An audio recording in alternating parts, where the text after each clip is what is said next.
अस्सलाम वालेकुम, मेरा नाम है आफरीन शेख। आप देख रहे हैं आफरीन रिएक्शन चैनल। आज हम वडोदरा में एक शहर है हरनी, उसमें प्रधानमंत्री योजना के तहत एक मुस्लिम महिला को एक फ़्लैट अलॉट हुआ था। वहाँ के हिंदू क्यों नहीं रहने दे रहे उस मुस्लिम महिला को? तो आज हम BBC न्यूज़ की रिपोर्ट में चलिए देखते हैं कि क्या रीज़न है, क्यों नहीं रहने दिया जा रहा है। तो चलिए वीडियो स्टार्ट करते हैं। हमारे मुल्क में, हमारे एरिया में हमको घर नहीं मिल रहा है।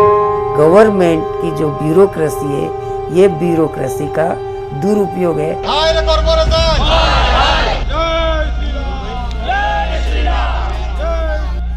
गुजरात के वडोदरा में मुख्यमंत्री आवास योजना के तहत हरणी इलाके में तैयार की गई मोटनाथ रेजिडेंसी में कम आय वाले लोगों को घर आवंटित किए गए। यहाँ 462 फ्लैट्स में से एक फ्लैट एक मुस्लिम महिला को आवंटित हुआ।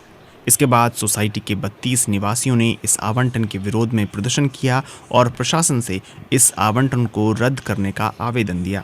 એમાં કુલ 462 મકાનો ફાળવેલા છે, એમાં એક જ મુસ્લિમ પરિવારને ફાળવેલું છે અને એ મુસ્લિમ પરિવારને એવું નથી કે ભાઈ મકાન કેન્સલ કરો, એ મકાનને બીજી જગ્યાએ તબદીલ કરો. તો ત્યાં કોઈ પ્રોસિજરલ લેપ્સ થઈ હોય એવું અમને લાગે છે, એટલે જેને પણ ફ્લેટ પણ ફાળવવામાં આવ્યો છે એમનું પણ જે સ્વપ્ન છે ઘરનું, એ સ્વપ્ન પણ ના છીનવાય અને સોસાયટીના લોકોની પણ માંગણી પૂરી થાય એ બાબતે સુખદ કંઈ પણ હશે તો પ્રયાસ કરવામાં આવશે.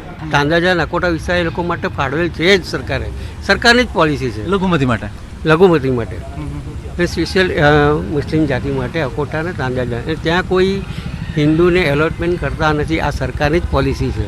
અહીંયા 12.5 લાખ રૂપિયાનું મકાન છે એવું ત્યાં પણ તાંજાજામાં બી આ સ્કીમ છે જ ઓલરેडी. और यहाँ पर आसपास में हम लोग सब रहते ही हैं. यहाँ पे देख सकते हो, ये महाभारत महासागर ऑयल डेपो भी है, हमारे बरसों से है. हिंदू भाई है, बरसों से रहते हैं. आज इनका लड़का है, वो भी हमको जान पहचानता, हमारा संबंध है बहुत बरसों से है. और जिस प्रॉपर्टी के अंदर इनका दुकान वो भी मुस्लिम है, और जो दुकान जिसने लिया हुआ है किराए से वो खुद हिंदू भाई है हमारे. तो हम सब बरसों से यहाँ पे मिल समझ के मोहब्बत के साथ इखलास रहते हैं हम लोग. के 204 यही वो फ्लैट है जो महिला को आवंटित हुआ है। फिलहाल यहाँ पर ताला लगा हुआ है। कॉलोनी के लोगों का कहना है कि ये मकान जो है वो अक्सर बंद ही रहता है। विरोध करने वाले लोगों का कहना है कि वडोदरा नगर निगम यानी VMC ने गलती की है। उनकी मांग है कि VMC अपनी गलती स्वीकार करे और उस महिला को दूसरी जगह फ्लैट आवंटित करे. એની પાછળ કારણભૂત એક માત્ર કોર્પોરેશન અમને દેખાઈ આવે છે. એટલે અમારી જે કંઈ રજૂઆત છે, જે કંઈ અપોઝ છે, એ કોર્પોરેશન બાબતનો છે. આ બાબતે પૂરી તપાસ કરવામાં આવે અને જે તે કોર્પોરેશનના અધિકારીઓ દ્વારા જે કંઈ કાર્ય કરવામાં આવેલું હતું એ બાબત તપાસ કરવામાં આવે. પણ સૌથી મોટો પ્રશ્ન તો ડ્રો સિસ્ટમનો પણ ઉપસ્થિત થાય છે. જે લોકોના ફોર્મ ભરેલા જેને ખબર જ નથી કે મારું નામ છે કે નહીં, બીજા દિવસે ખબર પડે છે. તો આ વ્યવસ્થા પણ એક પ્રશ્નાર્થ ઊભો કરે છે. इस कॉलोनी में मुस्लिम परिवार को जो मकान आवंटित हुआ है, इसका विरोध पहली बार नहीं हुआ है. 2020 में भी इसका विरोध हुआ था. मोटनाथ के निवासियों का तर्क है कि हरणी क्षेत्र डिस्टर्ब्ड एरिया में शामिल है, इसलिए यह मुस्लिम महिला को फ्लैट आवंटित करने का तुक नहीं बनता. वहीं नगर निगम का कहना है कि जब फ्लैट आवंटन किया गया तब यह इलाका डिस्टर्ब्ड एरिया में नहीं था. तो वो अलॉटमेंट तो इसका ड्रॉ 2017 में हुआ है और वो पर्सन को हमने अलॉटमेंट मतलब उसका दस्तावेज 2018 में किया है. तो उस वक्त वो एरिया असानदारा या डिस्टर्ब एरिया नहीं था, तो उस वक्त देने में कोई प्रॉब्लम नहीं था. अगर हम उस वक्त नहीं देते तो कौन आधार पे नहीं देते? क्योंकि सरकार श्री की योजना सब होती है, धर्म आधारित नहीं होती है. જો એ વખતે નહોતું, આપણે બી માનીએ ચલો નથી એ વખતે, પણ પછીથી એવા કયા સંજોગો ઊભા થયા કે હરણી વિસ્તારને અસાનધારામાં નાખવું પડ્યું.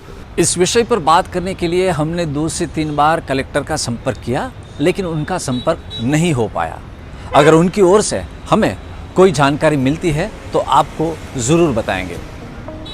सिर्फ वडोदरा ही नहीं, गुजरात के कई इलाकों में रियल एस्टेट के ट्रांजैक्शन में डिस्टर्ब्ड एरिया के नियम के चलते विवाद खड़े हो रहे हैं.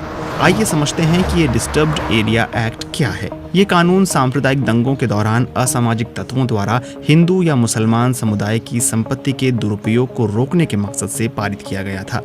वो इलाके जहां सांप्रदायिक दंगे हो रहे हों या होने की संभावना हो, उन्हें अशांत क्षेत्र यानी डिस्टर्ब्ड एरिया माना जाता है. ये विधेयक 1986 में पेश किया गया और 1991 में इसे कानून बना दिया गया। इसका पूरा नाम है गुजरात अचल संपत्ति हस्तांतरण निषेध अधिनियम और अशांत क्षेत्रों में किराएदारों की सुरक्षा का प्रावधान। ये कानून निर्धारित करता है कि अशांत इलाके में आने वाली प्रॉपर्टी कलेक्टर की मंजूरी के बिना बेची नहीं जा सकती। कलेक्टर को यह अधिकार है कि वह किसी प्रॉपर्टी को इस कानून के तहत ला सकते हैं। साल 2019 में गुजरात सरकार ने इस कानून में संशोधन किया। संशोधन के बाद कानून के तहत दोषी पाए जाने पर 5 साल की सजा और 1 लाख रुपए तक के जुर्माने का प्रावधान किया गया। ऐसा आरोप लगाया जाता है कि इस कानून के चलते मुसलमानों के लिए अपनी वो प्रॉपर्टी जो डिस्टर्ब्ड एरिया में आती है उसे खरीदना या बेचना लगभग नामुमकिन सा हो गया है। अमर राणा वडोदरा के निवासी हैं और वो ऐसी ही मुश्किलों का सामना कर रहे हैं। मेरा नाम, मेरा फैमिली नेम, माय अटायर ऐसा है कि I am not considered Muslim. Wherever I go they always think I am anything but Muslim. Okay, और मैं ऐसा सामने से बोलता भी नहीं हूँ कि I am a Muslim, there is no need. तो एंड में मालूम पड़ता है कि भाई तुमको फ्लैट नहीं मिलेगा because you are Muslim. Rana अपनी दुकान बेचना चाहते हैं लेकिन इस कानून के चलते वो ऐसा नहीं कर पा रहे। सेम टू सेम यानी Hindu selling to Hindu easy, Muslim selling to Muslim easy, okay, but Hindu selling to Muslim और Muslim selling to Hindu it's a difficult job. So वहाँ आके देखो हमारी बात अटक गई है। सवाल ये आके खड़ा है कि इन परिस्थितियों के अंदर में लीगल प्रोसीडिंग अगर कोई करने जाता है तो लेंदी प्रोसेस इतने सारे कर दिए गए हैं कि आप वो चीज़ें फुलफ़िल कर ही नहीं सकते। इससे विपरीत आप देखेंगे तो दूसरी कम्युनिटीज़ के लिए अलग अलग विस्तार में आपको 5 से 7 लाख रुपए तक के भी कानूनी जायज़ घर मिल जाएंगे। ये परिस्थिति मुस्लिम डोमिनेशन विस्तारों में नहीं है। तो ये स्टेट स्पॉन्सर कहीं ना कहीं मुझे नज़र आता है इसमें। कुछ लोगों का मानना है कि गुजरात में जिस तरह से अशांत क्षेत्र का कानून लागू किया जा रहा है वो सवाल खड़े कर रहा है, दो कौम के बीच दीवार खड़ी कर रहा है। जो अशांत धारा जो बनाया है गुजरात में वो रियल में धारा ही अशांत है, वो धारा ही पुनर्विचार करना चाहिए। क्योंकि अगर ऐसी धाराएं आप बनाएंगे तो गेटोइजेशन बढ़ने वाला ही है, कोई भी उपाय से वो घटने वाला नहीं है। क्योंकि जब सरकार ही उसको पोषण दे रही है, कहीं पर भी कोई भी रह सकता है हिंदुस्तान में। ऐसा तो नहीं है कि हम दूसरा देश है ये, अगर मेरा दूसरा देश है तो मैं क्यों परवानगी लूँ? मैं इस देश का, मैं भी तो नागरिक हूँ। तो इसमें कौन सा आसान धारा नहीं है? जिसको आप अशांत विस्तार नहीं बोलते हो क्या वो शांत है? जिसको आप अशांत बोलते हो क्या वही अशांत है? ये सब प्रॉब्लमेटिक वर्ड्स है। गवर्नमेंट की जो ब्यूरोक्रेसी है ये ब्यूरोक्रेसी का दुरुपयोग है और इसको हर जगह पे कंपोजिट कल्चर को कैसे वेग मिले, उसको कैसे एक गति मिले, उसके बारे में बैठ के सोचना चाहिए ब्यूरोक्रेट्स लोगों को। तभी ये हिंदुस्तान में कुछ अच्छी चीज़ बन पाएगी। कमलेश्वर जो हमारे उपन्यासकार, उनकी एक नॉवेल है कितने पाकिस्तान। क्या हम गांव-गांव पाकिस्तान करना मांगते हैं ये गेटोइजेशन के द्वारा? Average Muslim they feel bad कि हमारे मुल्क में, हमारे एरिया में हमको घर नहीं मिल रहा है। मेरा मानना है कि this law in particular and laws like this should be scrapped forthwith immediately because this is not good for society. इन मुस्लिम महिला को इसलिए इस एरिया में नहीं रहना दिया जा रहा है, इस रेसिडेंसी में नहीं रहना दिया जा रहा है क्योंकि ये एरिया डिस्टर्ब एरिया में आता है।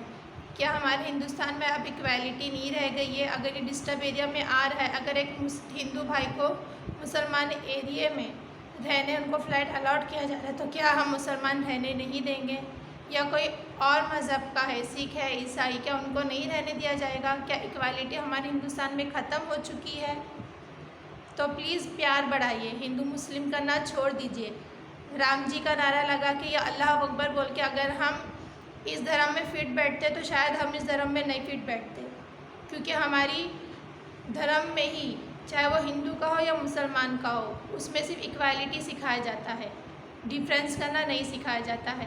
अगर आप सीख रहे हो तो प्लीज़ अपने अपने धर्म को अच्छे से सीखिए और इक्वालिटी हर एक रिलीजियंस को दीजिए। तो जय हिंद, जय भारत, थैंक यू।